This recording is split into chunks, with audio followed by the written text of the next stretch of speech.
सर्वप्रथम सर्व स्वामी सेवेकरी यांना श्री स्वामी समर्थ. आजकाल जे आजूबाजूला आपल्या नकारात्मकता आलेली आहे ती घालवण्यासाठी आपण पुढील गोष्टींचे पालन करू शकतो.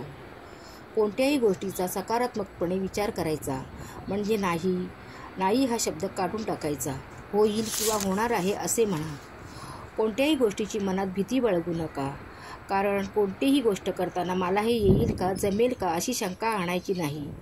मला हे जमेल, हे मला येईल असे म्हणायचे आणि पुढे जायचे, कारण प्रयत्न केल्याशिवाय कोणतीही गोष्ट आपल्याला येणार नाही आहे. प्रमाणापेक्षा जास्त बोलू नका, मोजकेच बोला. आपण जरी जास्त बोललो तरी समोरची लोक आपल्याला नावं ठेवतात, त्यामुळे कामापुरतेच बोला. आपल्या मनात काय चाललंय हे सगळ्यांना सांगत बसू नका, कारण समोरची व्यक्ती तुम्हाला मदत तर करणार नाहीच आहे, उलट त्याची चर्चा जास्त होणार.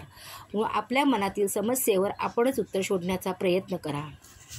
आणि शेवटचं म्हणजे कोणत्याही गोष्टीचा जास्त विचार करू नका, कारण प्रत्येकात कमी जास्त गुण हे असतातच. या जगात कोणीही सर्व गुण संपन्न नाही आहे. त्यामुळे एखादी गोष्ट नाही मिळाली तरी निराश होऊ नका. आज नाही पण उद्या मिळेल अशी आशा बाळगा, कारण प्रत्येकाला सगळेच मिळते असे नाही. पण प्रयत्न आणि कष्टाशिवाय पर्याय नाही.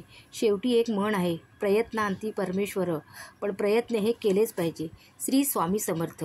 तुम्हाला हे माझे आजचे पॉझिटिव्ह विचार कसे वाटले ते नक्की कमेंट करून कळवा.